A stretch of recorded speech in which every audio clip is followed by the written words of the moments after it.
Hello guys, welcome to study brains education. आज जो हम चैप्टर शुरू कर रहे हैं क्लास 6th का चैप्टर नंबर 3 है। एनसीईआरटी का है ये चैप्टर, क्लास 6th का chapter number 3 motions of the earth. आज हम इस चैप्टर को कंप्लीट करेंगे। कोशिश करूँगा एक ही वीडियो में ये चैप्टर कंप्लीट हो जाए, वरना 2 वीडियो में तो ये कंफर्म है कि पक्का ये चैप्टर कंप्लीट हो ही जाएगा। सबसे पहले हमने चैप्टर 1 कंप्लीट करा, फिर चैप्टर 2 कंप्लीट करा और ये चैप्टर 3 आज हम शुरू कर रहे हैं। उन दोनों की वीडियो इसी प्लेलिस्ट में है जो मैंने अपने चैनल में बना रखी है। तो अर्थ के 2 टाइप्स ऑफ मोशन होते हैं। हमने ये चीज़ पहले भी अच्छे से पढ़ रखी है। अर्थ के 2 टाइप्स के मोशन होते हैं, एक होता है रोटेशन, एक होता है रिवॉल्यूशन। एक होता है रोटेशन, एक होता है रिवॉल्यूशन। 2 मोशंस होते हैं अर्थ के, एक रोटेशन, एक रिवॉल्यूशन। जब ये अर्थ है हमारी, ये इस पर एक इमेजिनरी लाइन होती है। एक इमेजिनरी लाइन होती है। इमेजिनरी का मतलब है जो हमको दिखाई नहीं देती। मतलब हमने सिर्फ अपने आप ही एक आइडिया लगा रखा है कि एक लाइन है जो अर्थ को नॉर्थ पोल से, जो कि ये नॉर्थ पोल है और ये साउथ पोल है, नॉर्थ पोल से होते हुए वो साउथ पोल में निकलती है, या फिर उल्टा भी कह सकते हैं साउथ पोल से। बस ये है कि अर्थ को नॉर्थ पोल और साउथ पोल से ये बिल्कुल पार करती है। उस एक्सिस पे इमेजिनरी लाइन, जिसको हम एक्सिस बोलते हैं, AXIS, उस एक्सिस पे अर्थ वेस्ट से लेके ईस्ट की तरफ, वेस्ट टू ईस्ट मूवमेंट करती है, वेस्ट से ईस्ट की तरफ। इस मूवमेंट को कहते हैं हम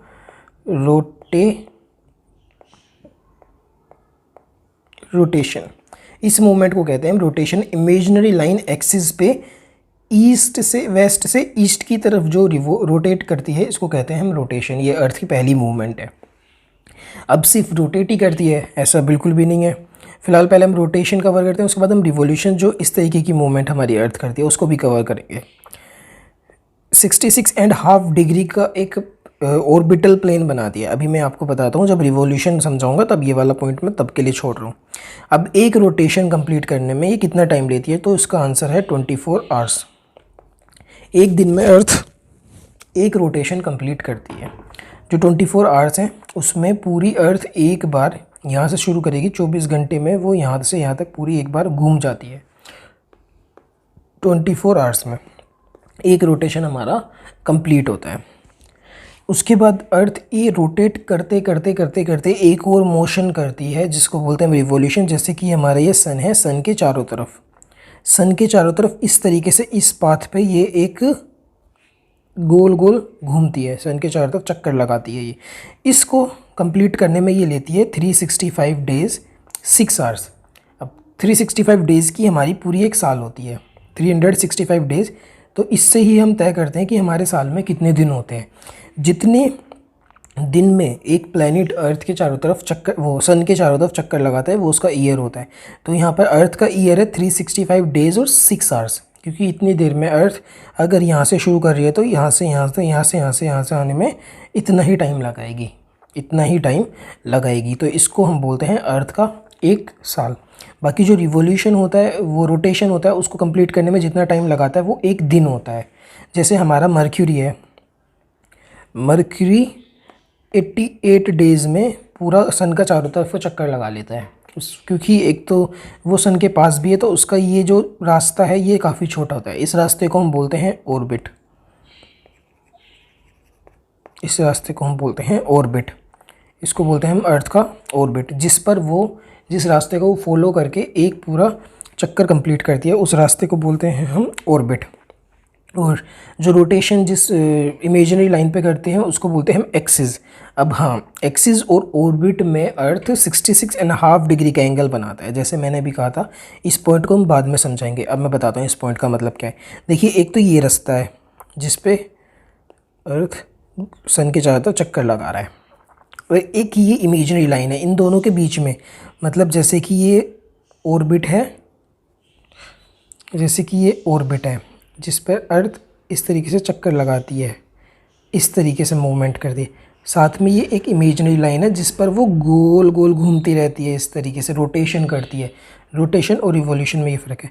तो इन दोनों के बीच में जो एंगल बनना है, ये वाला एंगल जो इमेजिनरी लाइन और इसके बीच में बनना है, ये होता है 66.5 डिग्री का। 66.5 डिग्री का एंगल यहाँ पर बनाती है इमेजिनरी लाइन, जो कि ऑर्बिट और इसके बीच में बना रही है। देखिए इसमें भी इस वाली इमेज में देखें तो अर्थ के ऊपर ये एक इमेजिनरी लाइन है। जब हम इसको यहाँ पर देखेंगे तो ये इस तरीके से एंगल बनाते हैं यहाँ पे 66.5 डिग्री का, इसको बोलते हैं। तो इस एंगल पे अर्थ रोटेट करती है, रिवॉल्व करती है, रोटेशन करते हुए सन के चारों तरफ। आप इस तरीके से समझ सकते हैं। फिलहाल हम आगे देखते हैं फिर क्या है इस चैप्टर में। Circle of illumination. ओके, अब ये देखते हैं हम सर्कल ऑफ इल्यूमिनेशन क्या होता है। ये हमारी अर्थ है, ये इधर सन है, ये है हमारा सन।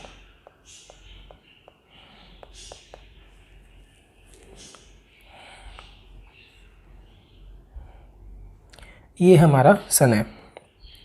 जब सन की रोशनी यहाँ पर पड़ेगी अर्थ के ऊपर, तो अर्थ का इतना ही तो पार्ट, एक सेकेंड,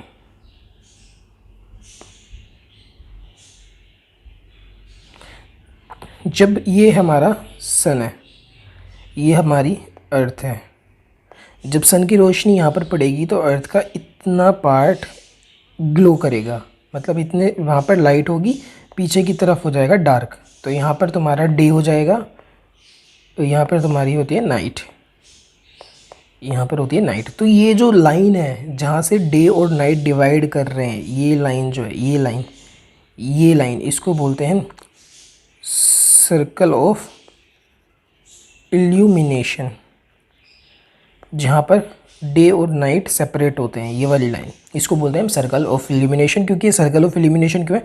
क्योंकि ये पूरा सर्कल बनाती है। लाइन पीछे की तरफ ऐसे घूम के होगी ना अर्थ के, ऐसे करके पूरा एक राउंड सर्कल बना रखा होगा इसने अर्थ के चारों तरफ इस तरीके का। इसको बोलते हैं circle of illumination. It does not coincides with the axis, मतलब ये जैसे हमारा एक्सिस है, एक्सिस ये एक्सिस के बराबर नहीं होती है। ऐसे नहीं कि एक्सिस ये है तो सर्कल ऑफ इल्यूमिनेशन भी है, नहीं। सर्कल ऑफ इल्यूमिनेशन हमेशा सीधा रहेगा, एक्सिस हमेशा टिल्टेड रहती है। टिल्टेड मतलब टेढ़ी होती है वो। सर्कल ऑफ इल्यूमिनेशन हमेशा सीधा रहता है।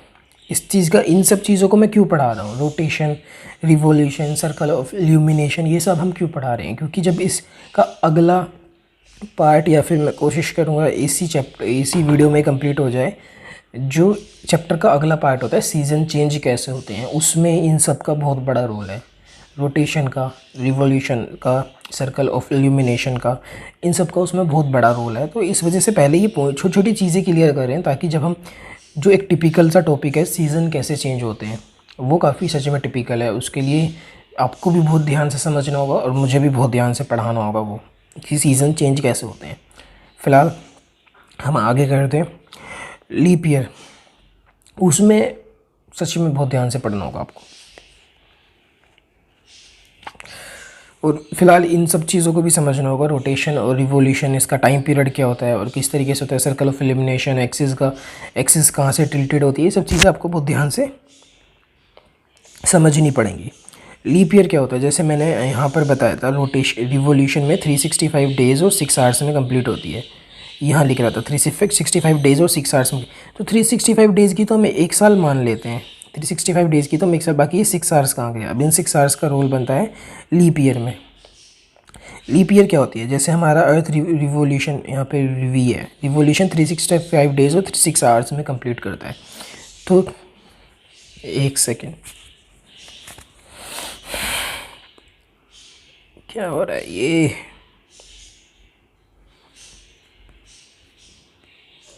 अरे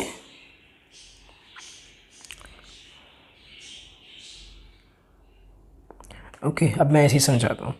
365 डेज़ में हमारा एक ईयर है, तो हमने ये 6 आवर्स क्यों छोड़े? जबकि हमारा रिवोल्यूशन जितनी देर में अर्थ एक सन का चक्कर लगाती है उसको हम एक साल मानते हैं, लेकिन फिर भी हमने, जब 365 डेज़ के बाद वो 6 घंटे और लेती है, तो हमने इस 6 घंटे को क्यों नहीं माना?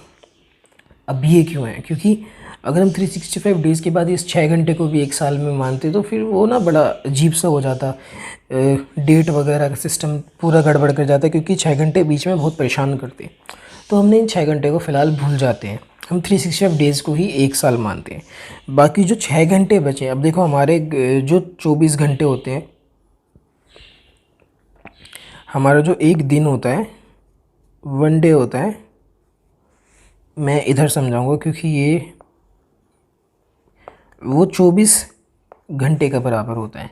जब हम एक साल में 1 ईयर में 6 घंटे को बचाते हैं तो वो 2 साल में वही 6 घंटे 2 ईयर बाद 12 घंटे बन जाएंगे और 4 ईयर बाद वो बन जाते हैं 24 घंटे। 24 घंटे मतलब 1 डे, समझे? मतलब 4 साल में वो एक दिन बन जाता है। वो 6 घंटे हर चौथी साल में एक दिन बन जाता है। तो हम हर 4 साल बाद एक दिन फरवरी के महीने में बढ़ा देते हैं, 29 डेज़ कर देते हैं। उस साल को बोलते हैं लीप ईयर, क्योंकि हमको वो 6 घंटे उस साल में एडजस्ट करने होते हैं फरवरी के एक दिन बढ़ा के। इस तरीके से फरवरी में हमारा एक दिन बढ़ के लीप ईयर में 366 डेज़ हो जाते हैं, 366 डेज़ हो जाते हैं लीप ईयर में। इस तरीके से फिर हमारा लीप ईयर का कॉन्सेप्ट चलता है। अब लीप ईयर कौन से होते हैं? जो भी ईयर होते हैं जिसके लास्ट में जो 4 से डिवाइड होते हैं। बेसिकली कोई भी ऐसा ईयर जैसे 2012 है, 2013 है, 2015 है, 2016 है। जब हम देखेंगे 12 4 से डिवाइड होता है, हाँ 4 3 जा 12, तो ये लीप ईयर है। 13 4 से डिवाइड होता है, नहीं ये नॉर्मल ईयर है। 14 4 से डिवाइड होता है, नहीं वो भी नॉर्मल ईयर है। 15 भी नॉर्मल ईयर है। 16 4 से डिवाइड होता है, ये भी लीप ईयर है। इस तरीके से लीप ईयर का कॉन्सेप्ट चलता है। जो 4 से डिवाइड हो जाए वो लीप ईयर है। फ़िलहाल जो इसका अगला टॉपिक है सीजन्स, वो अच्छा खासा टाइम लेगा, तो हम उसको अगली एक और वीडियो बना के उसमें कंप्लीट करेंगे। जो आज का था वो हमने लीप ईयर, आपको रोटेशन, रिवोल्यूशन और सर्कल ऑफ इल्यूमिनेशन अच्छे से पढ़ा दिया। लीप ईयर भी ठीक से समझ ही आ गया होगा।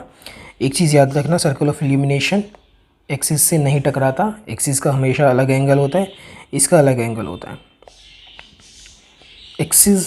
एक्सिस और ऑर्बिट के बीच में एक एंगल बनता है जिसको हम 66.5 डिग्री एंगल से नाम जानते हैं।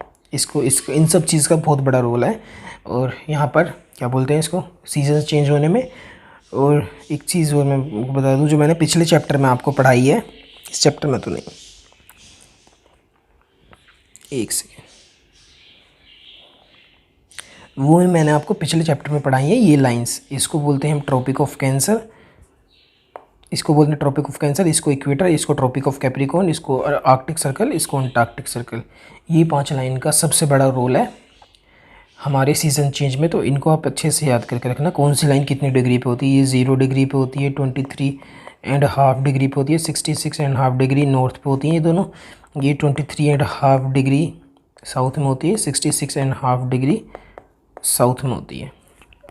इनका बहुत सबसे बड़ा रोल इन 5 लैटिट्यूड्स का ही है हमारे सीज़न चेंज होने में। इन 5 लैटिट्यूड्स का बहुत बड़ा रोल है, क्योंकि यही लैटिट्यूड्स हैं जो सीज़न चेंज करवाती हैं। बाकी हम आपको अगले पार्ट में सब चीज़ें अच्छे से क्लियर करवाई देंगे। लीप ईयर आपको अच्छे से पता चल गया। फ़िलहाल इतना ही। जल्दी से हमारे चैनल को सब्सक्राइब करो, बहुत ज़रूरत है मुझे आपके सब्सक्राइबर बनने की, ताकि हम आगे और ज़्यादा जल्दी ग्रो कर सकें। फ़िलहाल के लिए इतना ही। Thank you so much.